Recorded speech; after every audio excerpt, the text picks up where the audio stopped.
Ден соолук өмүр булагы жана биринчи байлык деп айтылып келет. Биз бүгүнкү көрсөтүүбүздө акушер-гинекологдордун кесипкөйлүүлүгүнө биргеликте саякатка баралы. Чоң апасынын жолун жолдогусу келген Айша Мадиева бала кезинен бери эле жөжөлөргө жем берип, аларды багып, камкор болчу экен. Кокус алар өлүп калса, ыйлап кайгырчу. Мындан улам бул кесипке болгон кызыгуусу башталганын байкасак болот. Каарманыбыз 37 жылдан бери бул тармакта үзүрлүү эмгектенип келе жатат. Саламатсызбы? Саламатчылык. Бул кесипти тандап калганыңызга эмне же болбосо ким түрткү болду? Бул кесипти тандап калганыма мен бала кезимден эле врач болгонду аябай жакшы көрчүмүн да. Кичинекейимде үйдө эң улуусу болгом, анан кийин өзүм да чыныгчал бала болуп чоңойгом да.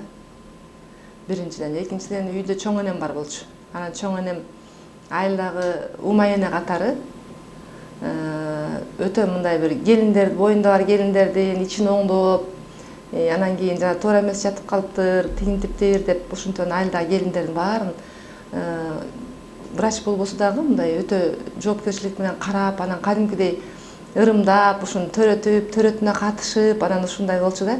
Анан ошо чоң энемди көрүп, мен дагы кийин ушу аялдарды төрөтсөм, ушундай врач болсом деп, анда биз гинеколог, акушер-гинеколог деген названияда представление жок да, бала кезде айылда жашасак, чоңойсок. Анан ошо чоң энемди көрүп, ушинтип жүргөндөн кичинекей мен кызыккам. Даже үйүңдө бир кичинекейимде жөжөлөрдү бир кичинекей жөжө тамак жебей калса, марганцовка, сууга марганцовка кошуп жем берип, анан ушу киши ошол чарчап калганда ыйлачубыз. А көрсө мен ошол кезде эле мындай врач болгонго, мындай башкача бир боорукерлик болуп, мындай ушундай көз караш менен кичинекейимде эле бир баягы бир кыргызча, орусча айтканда заложенность бар экен да. Сен эгерде балдарды жакшы көрбөсөң, бала бакчага иштей албайсың. Сен эгерде балдарды сүйбөсөң, мектепте мугалим болуп иштей албайсың. Сен эгерде адамдарды жакшы көрүп, ушуларды бир түшүнүү менен мамиле кылбасаң, эч убакта врач боло албайсың.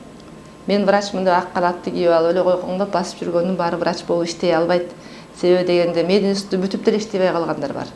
Биз менен шаардыктар жалаң орусча сүйлөгөн, биз бир пальто менен 7 жыл окуп бүткөндө алар деген ошо абдан жакшы кийимдерди кийип алып, бүтүп эле свысока с потолка карагандардын баары врач болбой калган. Себеби врач дегенди бул өтө назик профессия. Муну багыш керек. Муну врач деген, мен ушу аябай миллионер болуп, байып эле теги состоятельный болбосом деле, ушу врачтан башка профессияга баргым келбейт да. Мен бир күндө бирөөнүн көңүлүн ачып, ушуга жакшы мамиле кылып, ушунун туура совет берип, ден соолугун караганды үйрөтүп койсом, ошого ыраазы болом. Илимий даражаңыздарды жогорулатыш үчүн билим алып турасыздарбы? Албетте, ансыз болбойт.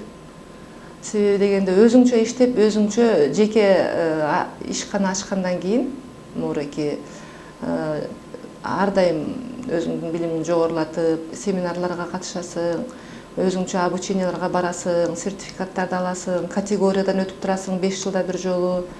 Жыл сайын мына дагы жаңы ачылыштарды, УЗИ, кальпоскоп дегендерди өтүп, өзүңдү өзүң иштеп, кандай десем эми, көтөрүп турбасаң, ансыз болбойт. Бул деген өтө жооптуу профессия да. Ар бир кесиптин жыргалы жана түйшүгү болот эмеспи? Ал эми сиздин кесибиңиздин өзгөчөлүгү эмнеде? Менин кесибимдин өзгөчөлүгү, мен айтар элем. Мен ушу мага келип, анан ыйлактап, мындай бир ар кайсы жактан обследование алып, диагнозум начар чыгып калды деп келишет да, анан келгенден кийин отуруп, сүйлөшүп, бул азыр айыкпаган дарт жок, өзүңдү өзүң карашың керек деп туура түшүндүрүп, анан лечение баштап, анан айыгып кетип атканда аябай ыраазы болгондо өтө эме болосуң да. Абдан бир өзүм адамга керек экенимди сеземин да ошондо.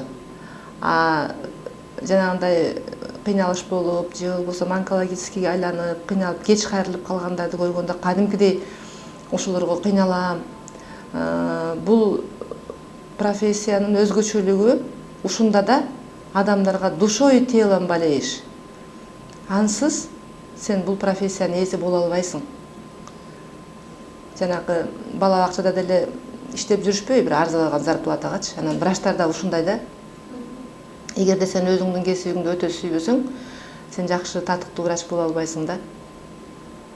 Мен ошону өзгөчө, өзүмчө иштеп калганда эң жогору түшүндүм да.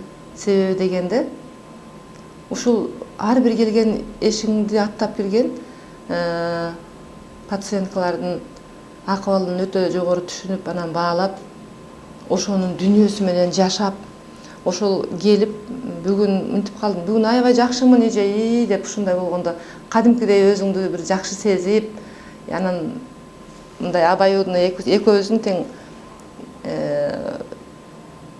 кандай десем эми, экөөбүздүн тең бир орток мындай бир мамиле пайда болот да. Пациент врач болупчу. Анан сен врач болуп түшүнбөгөн терминдер менен сүйлөп, же болбосо башкача термин орусча сүйлөп тигинсең, анда өзүн аябай түшүнчүп, жакшы оюн түшүндүрө албай, мындай больной жүдөп калат да пациент. Ошон үчүн сен ошонун как бы жан дүйнөсүн түшүнүп, бул оору айгат. Бул оорудан сен көптөн бери просто өткөрүп койгонсуң, мурда убагында кайрылыш керек болчу, азыр деле кеч эмес, үй бүлөңдөгүлөр сени түшүнүш керек, жолдошуңду ээрчитип кел, сүйлөшөлүк, экөөңөр тең дарылангыла деп. Мисалы үчүн элементарный воспаленияны дарылабай жүрө берип, бойно болуп, бойунан түшүп, же болбосо ичинен баласы чарчап калып, өспөй калып, анан ошондой өнөкөткө айланып калган үй бүлөлөр бар. Өмүр бою 9-дан, керек болсо мен бир случай болду, өмүрүмдө 18 жолу боюна болуп, бир бала төрөй алган жок да. Ошондой кейиштүү пациенттерди көргөндө сен өзүңдү унутуп коесуң. Үй бүлөңдү, башка жумушуңду, сен ушул жерден акча таппасаң да ыраазысың да, ушуну айыктырсам экен, ушулар балалуу болсо экен деп, ошолордун жашоосу менен жашап калам. Көбүнчө сиздерге үй бүлөлүү айымдар кайрылабы же бий кечтерби? Эми бул жерде тандабайт да. Бардыгы эле кайрылат, бардык жаштагы, жаш өзгөчөлүгү, кичинекей кыздардын деле азыр проблемасы көп. Особенно жана гормональный перестройка деп коебуз. 13-14 кезинде месячный жаңы башталгандан баштап айызы деп коебуз да. Келгенде өйдө ылдый болуп, кыздардын ичи ооруйт, болбосо ювенильный кровотечение деп коет да. Ошондой болуп, апалары да түшүнбөй ушундай болуп кайрылышы мүмкүн. Анан азыр кыздар медцентрге келип гинекологко көрүнүп атса, тескери түшүнбөш керек.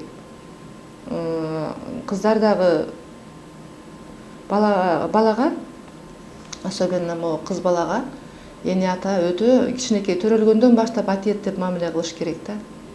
Себеби проблема кийин кичинекей проблема, чоң проблема айланганда, анда өтө татаал болуп калат да. Себеби биздин элдин ден соолугу азыркы кезде өтө плачевный. Чынында ушундай. Биздин эл чыдамдуу да, күлүп коюп кандайсың десе, катуу ооруп турса да жакшымын деп келет да. Биздин элдин бир пейили ушунда да. Биз деле япондордон калбайбыз. Себеби өтө көтөрүмдүү, өтө чыдамкай эл да. Балам, башкам, оокатым деп жүрүп, анан кийин ден соолугунан көтөрүлө албай калган, эң бир кыйын нерсе, бир акыбалдарга туш келип калганда, врачтарга ошону укканда, же туугандарыбыз менен ушундай болуп калып атпайбы, көп эле случайларчы, ошондой болуп калганда, муну даже жылаганга да каалабайсың да. Ошон үчүн ушу ден соолук деген сөздү биз биринчи орунга коюп, баарыбыз ушул элдин маданияты ден соолугунда экен да. Мен өзүм врач болуп, өзүмдүн эң кичүү бир тууган кара чечекей сиңдим өтүп кеткенден кийин ошондо түшүндүм. Мен азыр эшиктен кирип келген кишиге өзүмдүн тууганымдай мамиле кылам. Ошого жараша, себеби деген адамдардын баары эле высшее образованиясы бар, бирок соответствующий профессия таппай калган. Анан баягы простой куртканы кийип алып, простой шымды кийип алып кирип келсе, көп жерден нааразы болуп келгендер көп да. Ошон үчүн бир жыргагандан келбейт, медицинагачы эң акыркы этап болуп келет. Стоматологдор айтып калат го, же оозунда бир тиши калганда, же болбосо өлүп баратам, мен мына минтип эле жүргөн болчумун, жакшынакай эле жүргөн болчумун деп. Же болбосо роддомго барып, каны аз гемоглобини 50 боюнда бар. Анан кровать ишегиден бирдеме болуп, өзү чарчап, өзү кетип калат, же баласы кетип калганда, ошондо туугандары нааразы боло берет да. Врачтар ушинтип кой, врачтар эч убакыт адамга кол салбайт, адамдын өмүрүнө. Врачтар адамдын өмүрүн сактап калайын дейт. Кыздар канча жаштан баштап турмушка чыгыш керек? Кыздар эми азыркы замандын шартына байланыштуу биз акселерат деп атпайлыбы? Кыздар бат жетилип атат, эмнегедир моореки информация көп болуп атабы? Көбүнчө каалайсыңбы, каалабайсыңбы, ата энеси барда жокто, көбүнчө китеп окубаса да интернеттен ар кандай фильмдерди көрүп атышат, ар кандай тартылган бир кызыктыруучу материалдарды алып атышат да кыздар. Мектептен, өйдө ылдый, өзүнөн өйдөрөөк, 1-2 жаш улуураак же кичүүрөөк подружкаларынан ушинтип информация көп болгон үчүнбү кыздар азыр, мен ушу последние 5 лет особенно кыздар бат жетилип атат да. А так, конечно, эми кыздар өзүнүн бир 21-22 жаш оптимальный деп ойлойм. Андан эрте кыз бала эне болууга даяр эмес. Визуально, может быть, физически рост боюнча чоң көрүнүп, мындай чоң кыздай көрүнүшү мүмкүн, бирок үй бүлө күтүп, бала күтүп, аны тарбиялап, туура уход кылганга кыз баланын жок дегенде орто билим мектепти алгандан кийин дагы бир средний жакшы бир профессиянын ээси болуш керек да. Себеби үй бүлөнү азыркы замандын шартына байланыштуу кылып күтүп, баланы, күйөөнү, анын туугандарын, үй бүлөсүн күтө билгенди билиш үчүн дагы бир аң сезим, дагы бир кошумча билим керек. Кайсыл оору менен көбүнчө сиздерден жардам сурап кайрылышат? Көбүнчө часто биз эми жана сезгенүү оорулар менен да, сезгенүү оорулар. Алардын кабылдоосунан кийин пайда болгон эрозия шейки матки деген бар. Жатын моюнчасынын жарасы, миома, анан тукумсуздук, анан привычное невынашивание деп коебуз. Бул боюнан токтобой түшүү, же болбосо айына жетпей төрөп коюп арабалдар төрөлүп атпайбы? Алардын дагы анан кийинки тозогу жаман. Төрөлгөндөн бала төрөлдү деп баарыбыз сүйүнөбүз. 7 айлык баланы кайра адам кылышып чоңойтуш, анын калыптанышы, анан жана ДЦП деп, церебральный паралич деп, ошолордун арасынан көп балдар оорукчан болуп калат да. Үй бүлөдө бир балаң ошондой оорукчан болуп, айына жетпей бир оору менен төрөлүп калса, бул үй бүлөнүн дагы ал бала чоңоюп, өзүнүн бутуна туруп, адам болуп калыптанышына өтө татаал жолдор пайда болуп калат да. Өтө үй бүлөгө материалдык, моралдык чыгымдар көп болуп калат. Эреже боюнча бир жылда акушер-гинекологторго канча жолу кайрылыш керек? Кыздар эми жок дегенде бир жолу, такыр болбой калды дегенде. А так келиндер 2 жолу. Мен айтып калам, келип эрозия бар экен, же ушундай төрөй албай атам, же спираль менен 5 жыл жүрдүм, ушундан кийин анан боймо болбой калды деп келишет да, айтасың. Айланайын парикмахерскийге той болгон сайын чуркайсыңар. Анан өзүңөрдүн ден соолугуңарды гинекологдон баштаганды унутпагыла. Жок дегенде бир 2 жолу өзүңдүн ден соолугуң жөнүндө ойлонуп койсоң, чоң проблема кездешпейт. Мен ага ишенем да. Оорунун алдын алыш үчүн кандай ыкмаларды колдонуш керек? Оорунун алдын алыш үчүн эми азыр көп мына СМИ деп атпайлыбы, интернет булактардан окуса болот. Адам эгер акылы жетик болуп, өзү деле врачка барып, эми нет необходимость, же болбосо врачка барсам эле ушундай көп акча кетет деген бир биздин элдин психологиясы туура эмес бир түшүнүгү бар да. Ошону мен туура эмес көрөм да. Себеби дегенде тетиги базарга, жуңкайга чуркашат. Кереги бар, кереги жок жерлерде жүрүшөт. Базарлар, торговый центрлерде, кереги жок бир бижутерияларда, кереги жок эме.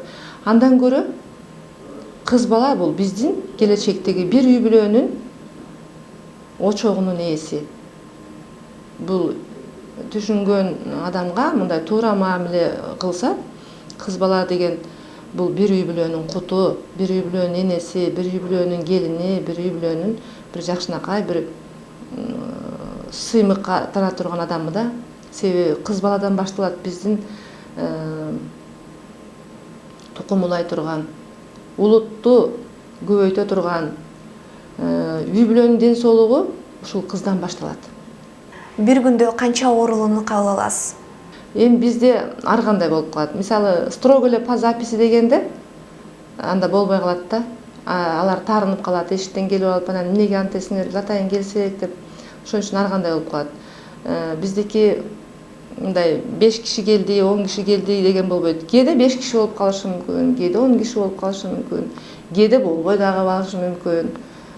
Себеби дегенде адамдардын азыр биз ушу суверенитеттен кийин, анан кийин биздин частный предприниматель болуп, врачтардагы өзүнчө иштеген жеке ишкерлер пайда болуп, анан көп медцентрлер ачылып калбадыбы? Реклама менен иштеген медцентрлер бар, аябай катуу көп акча салып алып, катуу чоң оборудование алып алып, анан жөн гана эл үчүн иштегендер бар. Ошон үчүн ар кандай медцентрлер бар. Аны айта албайм. Себеби дегенде бул магазин же торговый центр эмес да. Анан көп жактарга барып келип, анан бизге келип айыккандар көп. Бизге келип, эже жөн гана сизге келсем болмок экен, мен көп жерге чабылып чачылдым дегендер өтө көп.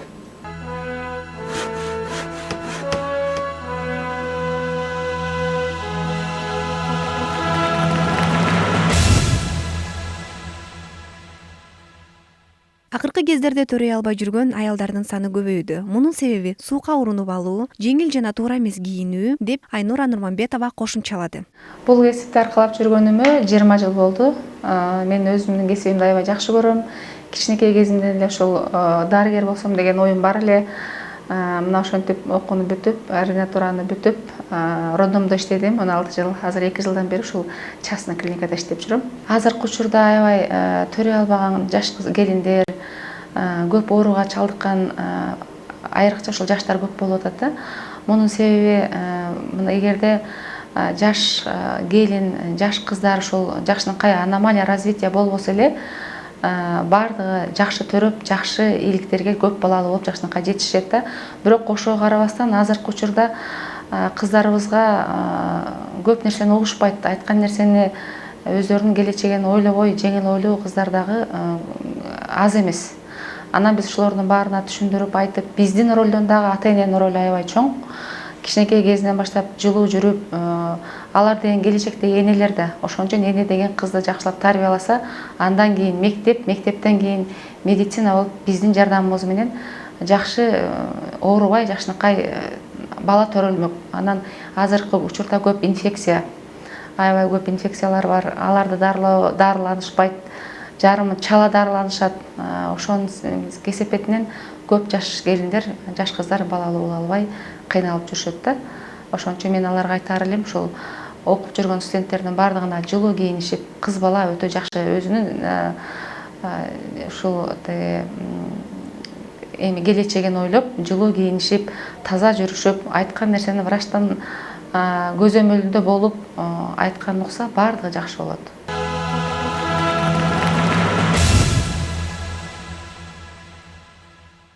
Каракулжа районунун Совет айылынан келген Бейтап Канайым Маматова акушер-гинекологдордун аткарган иштеринин түйшүктүү экендигине ынанып, ден соолугунун калыбына келип калгандыгы үчүн ыраазычылыгын билдирип өттү. Келгенде караганда бир топ жакшы болуп калдыңыз эже. Жакшы болуп калдым, жакшы кыйла. Сиздин сакайып калганыңыз биздин ийгилигибиз. Оорубаңыз. Ушунча балдарды төрөп, чайын ичиңиз, мына сиз Караган сайын жай ширин болуп калат экен, көрүнгүм келип калат экен да.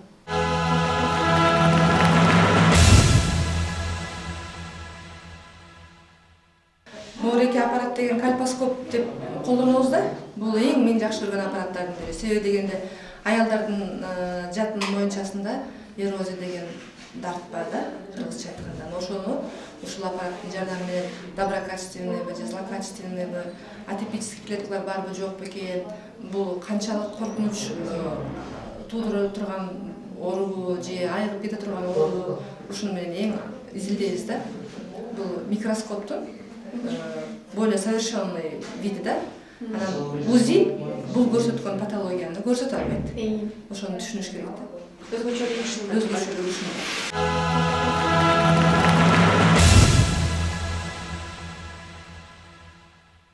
Маегиңиз үчүн чоң рахмат. Ишиңизге ийгилик каалайбыз. Ар дайым элдин ден соолугун ойлоп, эл үчүн кызмат кылып жүрө бериңиз. Рахмат силерге дагы. Ийгилик, жаштарга келечегиңер кең болсун, оорубагыла эч убакта. Ден соолук биринчи байлык дегенди биз сөз катары гана кабыл алып коебуз да, мунун терең бул өзүнчө бир роман. Ден соолуктан башталат. Улуттун ден соолугун ойлош керекпиз.